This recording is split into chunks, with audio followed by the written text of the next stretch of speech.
Hey guys, I want to share my opinion on a recent statement from Mats Wilander where he praised the current level of tennis. He said, I hope Roger, Novak, and Rafa are not listening, but in terms of level, when Sinner and Alcaraz are at their best, there's no way anyone has ever played better tennis. So first off, I have nothing but the utmost respect for Mats Wilander. He's one of the greatest tennis minds that we have. Unfortunately, I don't get to listen to Eurosport. I wish I did. I often quote Mats Wilander. He's got a great tennis mind and also happens to be one of the greatest tennis players that's ever played the game. And I completely understand his sentiment about the current level of tennis. And by the way, I've heard other former professional players talk in a very similar manner. When you take a look at Alcaraz and Sinner and the way they play tennis, it's hard to imagine that tennis could be played any better than that. And it's also very natural that as Sinner and Alcaraz continue to dominate tennis in 2024, they won all the Grand Slam tournaments, the comparisons to the big three are going to happen in the future. But see, in a way, statements like this are unfair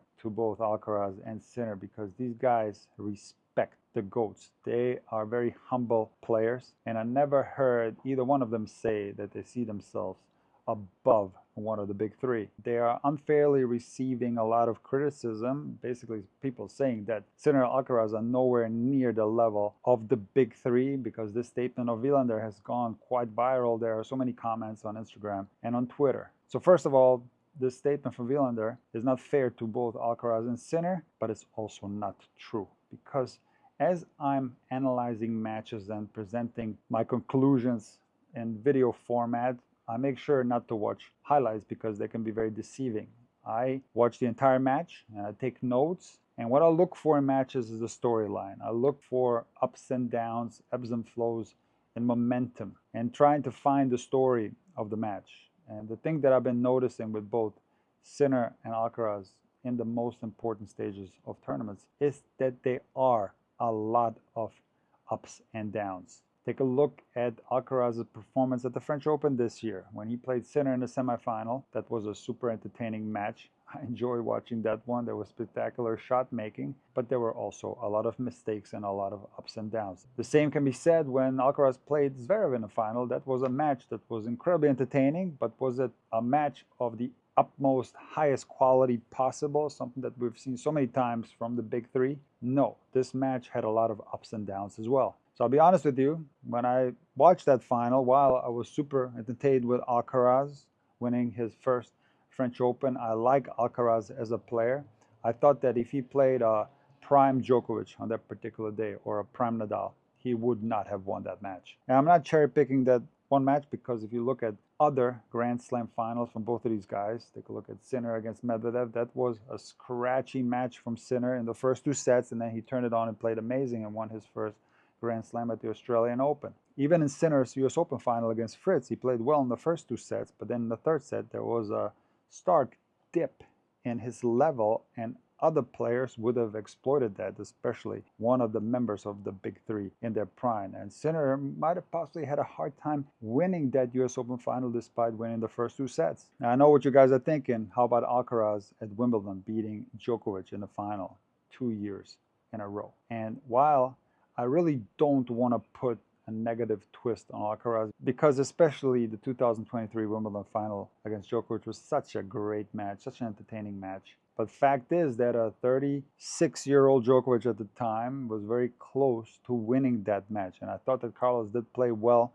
in that one, but Novak Djokovic had chances to win that one. He made some uncharacteristic mistakes in crucial stages of that one. And in this year's final, Novak Djokovic wasn't 100% fit and Carlos Alcaraz had an easy three-set match. However, if you remember, Alcaraz was dominating that match and then lost his serving for the match in the third. And a Djokovic at 100% level would have exploited that dip in level and would have possibly won the third set and made that match a lot more complicated than it needed to be for Alcaraz. Fast forward a few weeks and we get to the Olympic final, one of the most important matches in Novak Djokovic's career, a very important match for Carlos Alcaraz as well.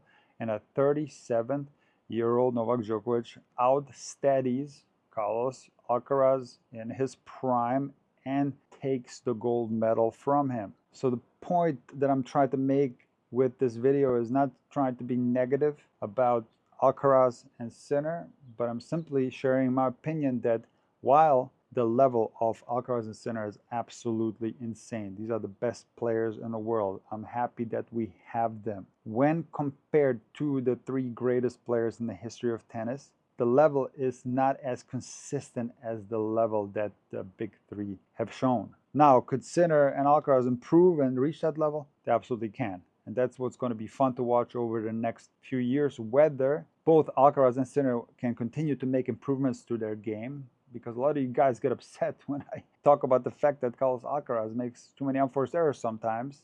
And it's completely feasible to think that Carlos Alcaraz needs to play his style, to play his best tennis. That's a topic for another day, and it's something that we can discuss in the future. But fact is that both Alcaraz and Sinner are still young. They're not at their absolute best yet. They're going to continue to make each other better, something that I talked about in my latest Monday morning rant. And whether they're ever going to match the level of the big three, we absolutely don't know. We can just enjoy the ride, and in the meantime, not make any crazy proclamations. And one thing that I continue to see, and this is something that I talked about when I discussed the Kyrgios-Becker feud on Twitter, people keep saying that Alcaraz and Sinner play so much faster than the big three, and that's simply not true. Are Sinner and Alcaraz faster in their movements than Nadal and Djokovic? I don't think so. Do Sinner and Alcaraz hit harder than Roger Federer off the ground? I don't think so. Have serves become so much faster than in the past? I don't think so. Boris Becker was serving close to 140 basically with a dumbbell made by Puma. So what you're seeing in speed has to do mostly with equipment. And yes, of course, the athletes continue to get better. But when you look at Federer, Nadal, and Djokovic, these are some of the greatest athletes that we've seen in any sport, never mind tennis.